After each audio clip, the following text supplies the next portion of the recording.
오늘 말씀은 이사야 8장 1절에서 10절 말씀입니다. 이사야 8장 1절에서 10절 말씀. 제가 봉독해 드리겠습니다. 여호와께서 내게 이르시되 너는 큰 서판을 가지고 그 위에 통용 문자로 마헬살랄 하스바스라 쓰라.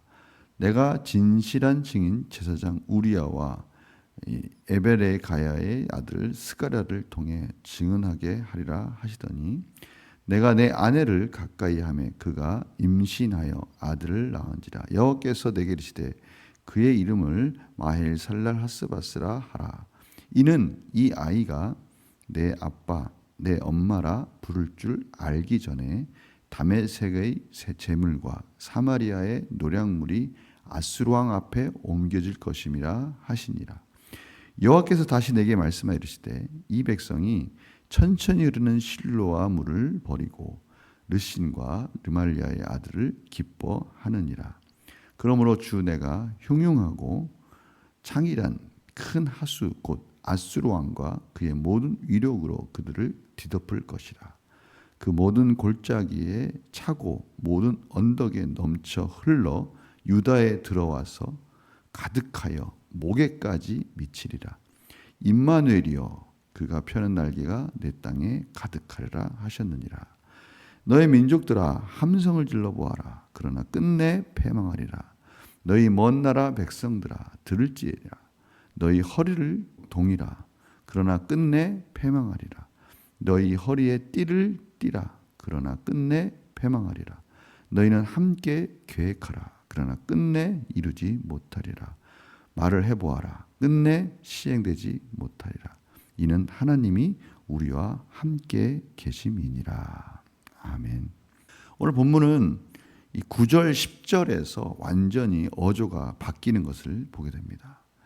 갑자기 멸망의 흐름이 쭉 나오다가 9절에 너희 민족들아 함성을 질러보아라 라고 말하면서 너희들이 아무리 그럴지라도 남쪽 유다 땅은 너희들이 넘보지 못할 것이다. 그렇게 선포하는 말씀으로 끝을 맺습니다. 오늘 말씀은 임마누엘이라는 단어가 나오는 것을 봐서 7장에서 계속 이어지고 있다라는 것을 저희들이 알 수가 있습니다. 7장에서 하나님께서 아하스 왕에게 징조를 구하라 라고 했는데 아하스 왕이 징조를 구하지 않죠. 그래서 하나님께서 임마누엘이라는 징조를 말씀하시면서 하나님의 구원은 계속해서 다윗의 집에 흐르고 결국 예수 그리스도를 통해서 구원하실 것을 말씀해 주셨습니다. 오늘도 한 이름이 등장합니다. 그 이름이 마헬살랄 하스바스라고 해서 그 뜻이 약탈에 빠른 전리품에 서두르는 이러한 의미를 가지고 있어요. 하나님께서 큰 서판에다가 이 마헬살랄 하스바스라고 이름을 써라. 그리고 모두가 다 볼 수 있도록 그렇게 선포하라고 말씀해 주셨어요. 그 뜻은 무엇이겠습니까? 그 의미는 하나님께서 이 역사를 징조 가운데 또 그 계획하신 가운데 이끌고 계시다라는 거예요. 아무리 사람이 이끌어가는 것 같이 보이고 힘이 있는 제국이 이 땅을 이끌어가는 것 같이 보이지만 실질적으로 이 땅을 이끌어가고 이 역사를 주관하고 계시는 분은 하나님이시다라는 것을 끊임없이 이스라엘 백성들에게 선포하고 계셔요. 하나님은 하나님의 목적대로 하나님이 이루시고자 하는 그 뜻대로 이 땅을 지금 이루어가고 계시다. 그러니 빨리 하나님을 의지하라라고 그렇게 말씀하시는 거예요. 계속 선택의 문제에 대해서 하나님 편을 택하라라고 말씀해 주는 거예요. 오늘 하나님께서 그렇게 말씀하시면서 다시 한번 이제 이스라엘 백성 북쪽 다메섹과 이 사마리아 그들이 두려워했던 그 다메섹과 사마리아가 얼마나 순식간에 이 아수르로부터 침략을 당해서 무너지는지를 바로 이 이사야가 낳는 그 아기가 엄마 아빠라고 부르기도 전에 다 멸망할 것이다 라고 지금 가르쳐주고 있고 실질적으로 북쪽 이스라엘은 멸망하게 됩니다. 732년경에 멸망하게 되니까 이 아기는 그 2, 3년 전에 태어나는 것 같아요. 그 2, 3년 전에 태어나서 이제 실질적으로 아수르가 북쪽에 있는 수리아와 또 이 사마리아 북쪽 이스라엘을 순식간에 무너뜨리는, 패망시키는 그런 일이 벌어지고, 그 여세를 몰아서 이제 남쪽 유다까지 쳐들어오게 되는 것입니다. 그런데 남쪽 유다까지 쳐들어오게 되는데 오늘 바로 그 부분이 계속해서 7절, 8절에 이어지고 있습니다. 7절, 8절 한번 볼까요? 한번 읽어보겠습니다. 시작. 그러므로 주 내가 흉용하고 참일한 큰 하수 곧 아수르 왕과 그 모든 위력으로 그들을 뒤덮을 것이라. 그 모든 골짜기에 차고 모든 언덕에 넘쳐 흘러 유다에 들어와 가득하여 목에까지 미치리라. 임마누엘이여 그가 펴는 날개가 내 땅에 가득하리라 하셨느니라. 이제 아수르가 남쪽 유다까지 넘쳐 흘러오는 것입니다.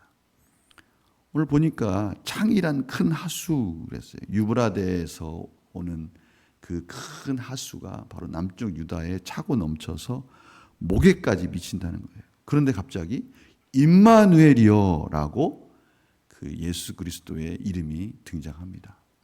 그 임마누엘이 그 차고 넘치는 남쪽 유다를 향해서 날개를 땅에 가득 피는 장면이 나오는 것이죠. 다시 말하면 그들이 차고 넘쳐서 이스라엘을 덮칠 때 여호와 하나님께서 그들을 구원해 주고 계시다라는 것을 지금 말씀하고 계십니다. 정말 숨막히는 순간입니다. 목에까지 차고 넘쳐가지고 아슬아슬한 상황까지 다다르게 되는 것이죠. 그때 하나님께서 임마누엘, 하나님이 유다를 보호하시기 때문에 결국 구원을 얻게 되는 것이죠. 임마누엘 이름이 바로 7장에서부터 계속 이어져서 어떠한 열방도 허락 없이는 감히 하나님의 나라 유다를 넘보지 못할 것이다 라고 말씀해 주시는 거예요. 그러면서 제가 아까 말씀드렸던 그 어조가 9절 10절에 바뀌면서 하나님의 구원이 끝내 이루어질 것이다. 8장 10절 말씀 한번 다 같이 읽어봅시다. 시작.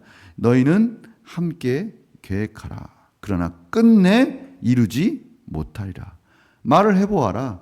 끝내 시행되지 못하리라. 이는 하나님이 우리와 함께 계심이니라. 끝내 너희들이 이루고자 한 뜻을 이루지 못할 것이다. 오늘 하나님께서 저희들에게 그렇게 도전을 주시는 거예요. 하나님께서 그들이 기온 샘에서 흐르는 작은 시냇가 같은 그러한 시냇가가 있고, 지금 유브라데처럼 넘치는 강물이 지금 아수르가 침공해오는 그러한 장면 속에서 너희들은 무엇을 의지할 거냐 이렇게 물어보는 거예요. 바로 여기에 하나님의 역전이 있는 거예요. 이 겉으로 보면은 기온샘에서 흘러오는, 천천히 흘러오는 그 샘물, 사실은 그것을 유다 백성들이 먹고 살아야 되는데 자꾸 유브라데를 보는 거예요. 아수르를 보는 거예요. 애굽을 보는 거예요. 왜요? 겉으로 볼 때는 그렇게 넘치고 힘이 강해 보이는 그런 것들을 의지할 때 살 수 있으리라 이렇게 생각을 하는 거죠. 그런데 오늘 보십시오. 그 넘치는 물이 힘이 강한 것 같은데 그것이 결국 그들을 넘쳐가지고 그들을 죽이려 하는 거 아닙니까? 그들을 침략해 오는 거예요. 하나님께서 약하게 흐르는 시냇물 같은 그런 기온 샘이 너희들에게 흘러가고 있지만 곧 하나님께서 결국은 그들을 막아내 주시고 그들을 구원해 주시는 생명샘이 되고 있다라는 것을 그들에게 말씀해 주고 계시는 거예요. 결국 저희들이 하나님 말씀 가운데 집중하고 임마누엘 예수 그리스도를 바라보면서 살아갈 때 그것이 하나님의 목적을 바라보면서 사는 저희들이 살아야 할 바른 삶의 방향이라는 것을 다시 한번 가르쳐 주고 있는 것이죠. 저희들이 살아갈 때 눈에 보이는 어떻게 보면 눈에 보일 때 사람을 의지하는 것, 또 환경을 의지하는 거, 이런 것들이 강해 보일 수 있어요. 아, 그것이 살 길이야 라고 착각할 수 있단 말이에요. 그러나 열심히 하는 거 좋습니다. 열심히 사는 거 좋아요. 그러나 분명한 목적이 있어야 돼요. 그 목적은 하나님의 나라입니다. 하나님의 뜻 가운데 하나님이 원하시는 방향을 향해서 바르게 가고 있느냐, 그것이 중요한 것이죠. 저는 이 아하스를 보면서 이런 아쉬움이 있어요. 아하스는 얼마나 주수를 의지하고, 얼마나 점쟁이들을 의지하고, 얼마나 이 우상을 의지하고 이방 열방을 의지했는지, 그 열심에 조금이라도 하나님을 향한 열심이 있었다면 얼마나 좋았을까 하는 아쉬움이 있어요. 그런데 하나님의 말씀에는 1도 관심 갖지 않습니다. 하나님께서 아하스 왕에게 와가지고 징조를 구하라. 네가 원하는 징조는 내가 다 보여줄 테니 하나님과의 관계를 회복하라. 하나님이 너가 원하는 그 기도 제목 다 들어줄 테니 한번 하나님께 매달려 봐라 라고 그렇게 말을 하는데도 1도 반응하지 않고 오히려 경건한 척하면서 나는 하나님 시험하지 않을 거예요. 이런 말을 하고 경건한 척하는 그런 아하스의 모습을 보면서 이 혹시 우리들한테 하는 말씀 아닌가 그런 생각을 하게 돼요. 하나님이 저희들에게 기도하라.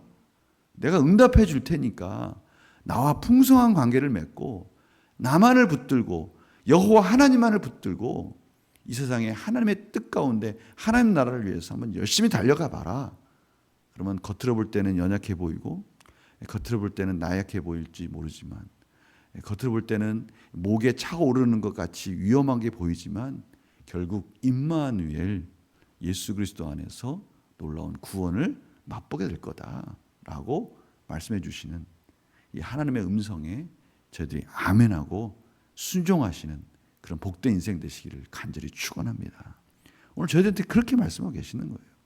겉으로 보이는 것 세상 쫓아가지 말고 사람 쫓아가지 말고 환경에 감정 좌지우지 되지 말고 하나님의 목적을 향해서 바르게 나아갈 때 하나님께서 그 징조 가운데 우리를 이끌어 주시겠다라고 말씀하시는 이 귀한 메시지에 저희들이 오늘 하루 다시 한번 우리의 시선을 위의 것을 생각하면서 위의 것을 바라보면서 위의 것에 그 놀라우신 그 응답을 바라보면서 저희들이 한 걸음 한 걸음 복받고 순종하는 하나님께 기쁨이 되는 복된 하루가 되시기를 간절히 축원합니다. 예수님께서 40일 동안 금식하시고 예수님께서 참으로 허기졌을 때 광야에서 사단이 와서 이 돌로 떡덩어리가 되게 해서 먹어라. 하나님 말씀을 그럴싸하게 유혹을 하죠. 그럴 때 예수 그리스도께서 그 순간순간마다 그것을 이길 수 있는 그 근거가 뭐였습니까? 이 돌을 가지고 떡으로 만들 수 있어요. 예수님은 충분히 그렇게 할 수 있는 능력이 있어요. 힘이 있어요. 그러나 그 목적이 하나님의 뜻과 상관없다면 기꺼이 굶주리시고 허기지시면서도 그 말씀에 순종하셨어요. 마태복음 4장에 보면 바로 그러한 과정들이 나오지 않습니까? 바로 저희들에게 그런 본을 보여주신 거예요. 힘이 있다고 그 힘을 가지고 내가 원하는 뜻대로 사느냐? 그것은 전혀 하나님 목적과는 상관이 없는 것이죠. 저희들 오늘 하루 살아갈 때 저희들에게 있는 모든 은사, 재능, 물질, 모든 것들 내 것이라고 해서 내가 마음대로 쓰는 것이 아니라 하나님의 목적을 바라보면서 또 반대로 나는 남이 가지고 있는 거 나는 이런 거 없고 남이 가지고 있는 거 나는 왜 없지라고 원망하지 마시고 그 모든 것 속에서 역사하시는 하나님의 뜻을 바라보시면서 오늘 하루 풍성한 하루 사시기를 넉넉한 하루 사시기를 간절히 축원합니다. 제가 기도하고 마치겠습니다. 하나님 감사합니다. 오늘도 하나님 바라보기 원합니다. 하나님의 말씀 바라보기 원합니다.